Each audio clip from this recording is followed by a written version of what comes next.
முழு அளவில் முகத்தை மறைக்கும் தலைக்கவசத்துக்கான தடையை எதிர்வரும் 28ஆம் தேதி வரையில் இடைக்கால தடை உத்தரவை மேன்முறையீட்டு நீதிமன்றம் வழங்கியுள்ளது. தலைக்கவசத்துக்கான தடை இன்று காலை முதல் அமுல்படுத்தப்பட்டதுடன் அதற்கான இடைக்கால தடை உத்தரவு பிற்பகலே பிறப்பிக்கப்பட்டது. 2 சிவில் பிரஜைகள் தாக்கல் செய்த மனுக்களை பரிசீலனைக்கு எடுத்துக் கொண்ட போதே மேன்முறையீட்டு நீதிமன்றம் இந்த இடைக்கால தடை உத்தரவை பிறப்பித்துள்ளது. முழு அளவில் முகத்தை மறைக்கும் தலைக்கவசம் மோட்டார் சைக்கிள் ஓட்டுநர்களுக்கு மிகவும் பாதுகாப்பானது என மனுதாரர் சார்பில் ஆஜரான சட்டத்தரணிகள் நீதிமன்றத்திற்கு விளக்கம் அளித்தனர். 1991ஆம் ஆண்டில் மோட்டார் சைக்கிள் ஓட்டுநர்களின் தலைக்கவசம் தொடர்பில் வெளியிடப்பட்ட அமைச்சரவை பத்திரம் மற்றும் அதற்கு மாறாக கடந்த மார்ச் மாதத்தில் போலீஸ் நிர்வாக சுற்று நிரூபணத்தின் ஊடாக விதிக்கப்பட்டுள்ள இந்த தடை அநீதியானது என அவர்கள் சுட்டிக்காட்டுகின்றனர். வழக்கு இலக்கம் 159 ஃபைசர் முஸ்தபாவும் வழக்கு இலக்கம் 160 நானும் ஆஜராகினோம்.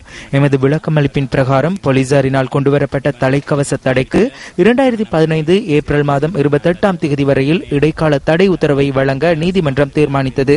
இதற்கு அமைவாக குறித்த தடை நீக்கப்பட்டுள்ளது.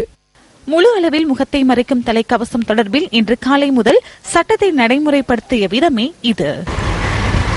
கொழும்பின் பல பகுதிகளுக்கும் இன்று காலை முதல் நாங்கள் சென்றிருந்தோம். இவ்வாறு முகத்தை முற்றாக மறைக்கும் வகையிலான தலைக்கவசங்களை அணிந்து செல்லும் மோட்டார் சைக்கிள் செலுத்துனர்கள் போக்குவரத்து போலீசாரினால் மறைக்கப்பட்டதை எங்களால் காணக்கூடியதாக இருந்தது. இவ்வாறான தலைக்கவசங்களை அணிந்து செல்வதற்கு தடை விதிக்கப்படும் பட்சத்தில் இவ்வாறான சாதாரண தலைக்கவசங்களை மாத்திரமே உங்களால் அணிய முடியும் என போலீசார் தெரிவித்திருக்கின்றார்கள். அதுவும் இவ்வாறு நிறங்கள் காணப்படுகின்ற தலைக்கவசங்களை அணிய முடியாது என போலீசார் குறிப்பிட்டிருக்கின்றார்கள். இவ்வாறான தலைக்கவசங்களை அணிந்து செல்கின்ற போது இதனால் ஏற்படுகின்ற பாதிப்புகள் அதிகம் எனவும் போலீசார் குறிப்பிட்டிருக்கின்றார்கள். சட்டங்கள் நடைமுறைப்படுத்தப்படுவது உங்களுக்காக என்பதை ஞாபகப்படுத்தும் நான் எஸ். கிருஷாந்த் ராஜ்.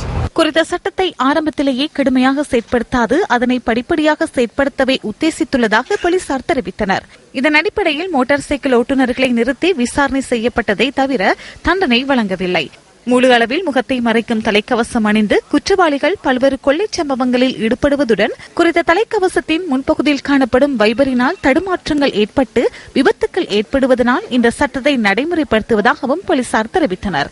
ஆனால் இந்த சட்டத்தை நடைமுறைப்படுத்தும் போது பல்வேறு விமர்சனங்கள் எழுந்துள்ளன. ஜெர்மனியின் ஹெனோய் வைத்திய கல்லூரியின் பேராசிரியர் டிக்மன் ஒடே மேலும் சிலருடன் இணைந்து ஆய்வு செய்து 2010ஆம் ஆண்டில் ஆய்வறிக்கையை வெளியிட்டார். விஞ்ஞான ரீதியிலான விடயத்தின் அடிப்படையில் இருந்துதான் முழு அளவில் முகத்தை மறைக்கும் தலைக்கவசத்தை தயாரித்துள்ளார். மோட்டார் சைக்கிள் ஓட்டுநர்களின் விபத்துக்களை எடுத்துக்கொண்டால் பல்வேறு வலயங்களில் பல்வேறு வகையிலான சேதங்கள் பதிவாகியுள்ளன. அவற்றில் 100ஐ எடுத்துக்கொண்டால் 19.7% தாடை பகுதியிலேயே சேதம் ஏற்பட்டுள்ளது.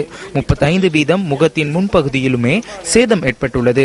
வங்கி ஒன்றை கொள்ளையிட்டதற்காக அல்லது நிதி நிறுவனம் ஒன்றிற்குள் சென்றதற்காக உலகத்தில் விஞ்ஞான ரீதியில் மோட்டார் சைக்கிள் ஓட்டுநர்களின் பாதுகாப்பிற்காக கண்டுபிடிக்கப்பட்ட இதனை மிகவும் ஏழ்மையான காரணிகளின் அடிப்படையில் ரத்து செய்ய முடியாது. நாட்டில் கொள்ளைகள் கொலைகள் அப்படி நிறைய நடக்கிறதால அதை முகத்தை ஃபுல்லாக கவர் பண்ணி போகிறதால மக்களுக்கு பாதகமாக தான் அது அமையும். இந்த ஹெல்மெட் மூடி அணிவதனால் உண்மையிலே பொதுமக்களுக்கு ஒரு பாரிய ஒரு அச்சுறுத்தலும் நாளாந்த கடமைகளுக்கு இது ஒரு இடையூறாகவும் இருக்கும் என்பது என்னுடைய கருத்தாகும்.